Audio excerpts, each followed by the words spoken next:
bersatu hati di dalam doa. Segala puji, syukur, hormat kami naikkan kehadiran Tuhan Allah kami Yesus Kristus. Kami mau mendengarkan suara Tuhan melalui kebenaran firman-Mu. Ajar kami untuk rendah hati, sehingga kami belajar apa yang Tuhan kehendaki, yang Tuhan mau dalam hidup kami. Kami turut di dalamnya. Haleluya, amin. Shalom. Jemaat Tuhan yang terkasih dalam nama Tuhan Yesus Kristus, firman Tuhan yang kita renungkan pada minggu ini diambil dari Injil Matius pasal 16 ayat 21 sampai 28.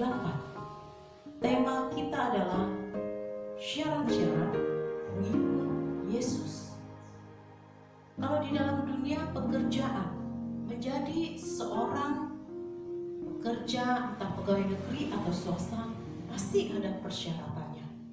Contohnya, lulus tamatan S1 bidang tertentu, usia maksimum 35 tahun, mempunyai keterampilan ini atau itu, atau bahasa, punya pengalaman dan sebagainya dan sebagainya. Begitu juga persyaratan mengikut Yesus ada rupa-rupanya. Tidak sembarangan menjadi pengikut Yesus. Persyaratan untuk mengikut Yesus kita lihat di dalam konteks Injil Matius pasal 16 ayat 21 sampai ayatnya yang ke-8. Tujuan kehadiran Yesus ke dunia ini adalah menyelamatkan setiap orang yang percaya kepadanya, sehingga mereka memperoleh hidup yang kekal. Di dalam ayat 21 dimulai kata sejak waktu itu.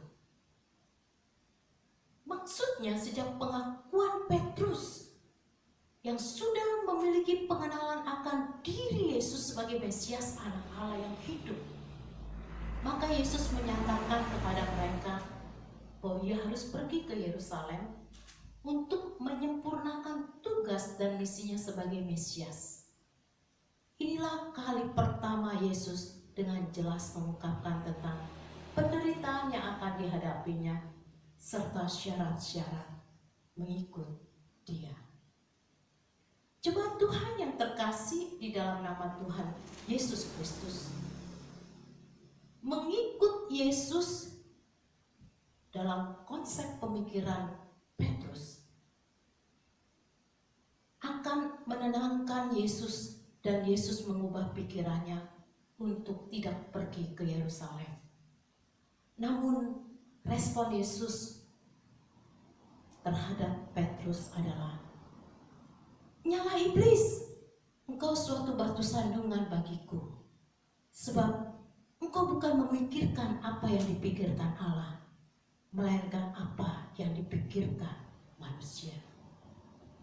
Konsep Petrus mengikut Yesus syaratnya adalah tenang, hidup bahagia untuk dirinya sendiri.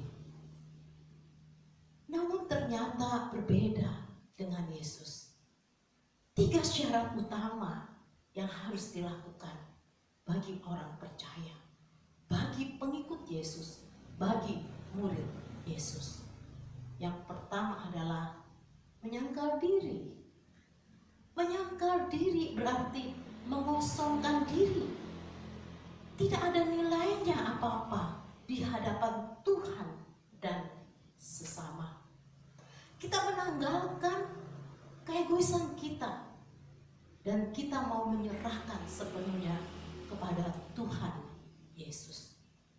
Selama kita masih mempertahankan diri sendiri, selama kita masih menilai diri kita hebat dan kuat, selama itu juga Roh Tuhan tidak bekerja di dalam hidup kita.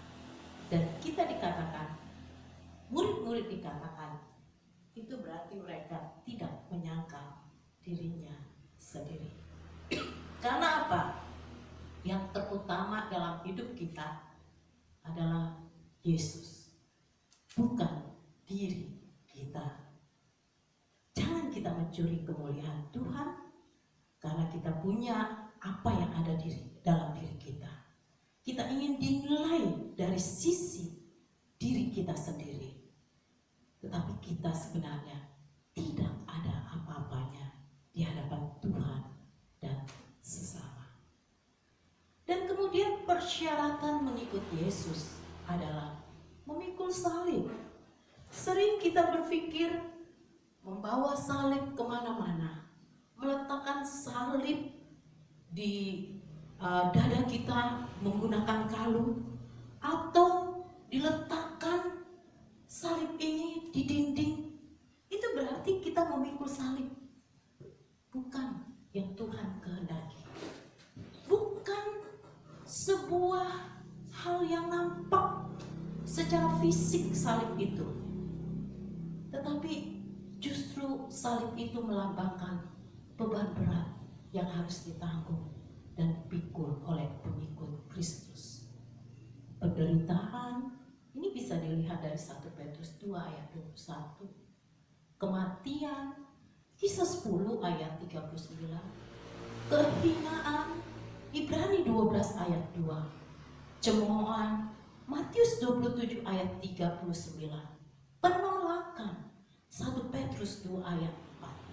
Serta penyangkalan diri, Matius 16 ayat 24. Memikul salib berarti kita tidak lagi berusaha mencari hal-hal yang menyenangkan diri sendiri atau yang mengenakan, yang mengagungkan diri sendiri.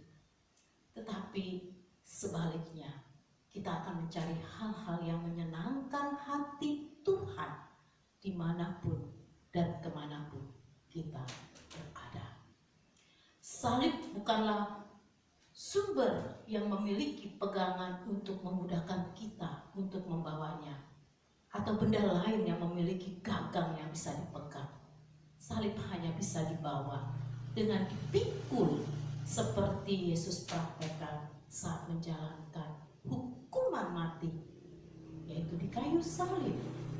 Salib itu berupa penderitaan, penyakit, kemiskinan, kesusahan, disingkirkan, penolakan, dan perlakuan lain yang tidak menyenangkan karena kebenaran akan iman di dalam Yesus Kristus.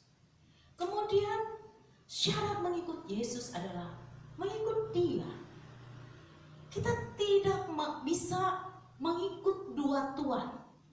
Untuk diri kita, kita ingin supaya keinginan kita dapat diwujudkan. Dan kemudian kita juga ingin mengikut Yesus. Tidak bisa.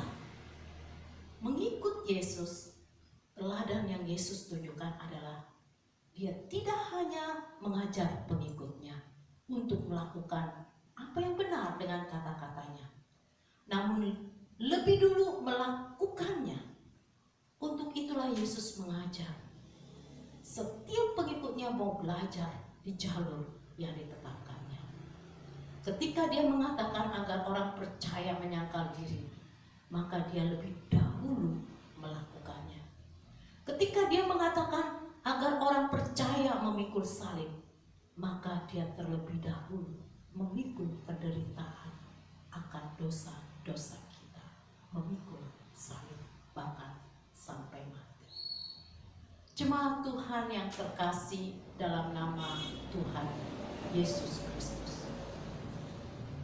Mengapa Yesus katakan bahwa kalau kamu, apa gunanya seorang memperoleh seluruh dunia tetapi kehilangan nyawanya, dan apakah yang dapat diberikannya sebagai ganti nyawanya? Sebab Anak Manusia akan datang dalam kemuliaan Bapaknya, diiringi malaikat-malaikatnya. Pada waktu itu Ia akan membalas setiap orang menurut perbuatannya. Aku berkata kepadamu, sesungguhnya di antara orang yang hadir di sini ada yang tidak akan mati sebelum mereka melihat Anak Manusia datang sebagai Raja dalam kerajaannya.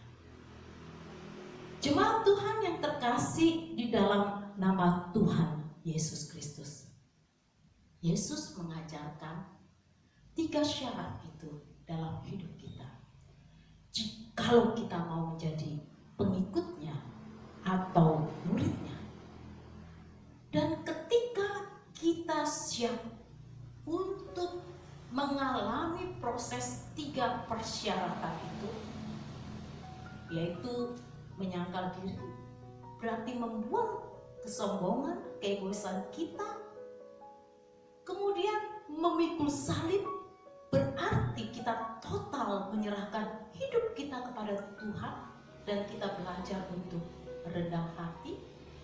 Dan mengikut Dia berarti apa yang Tuhan kehendaki, itulah yang kita jalankan. Sehingga di dalam perjalanan hidup kita, tangan Tuhan, penyertaan Tuhan yang selalu hadir di setiap langkah kita.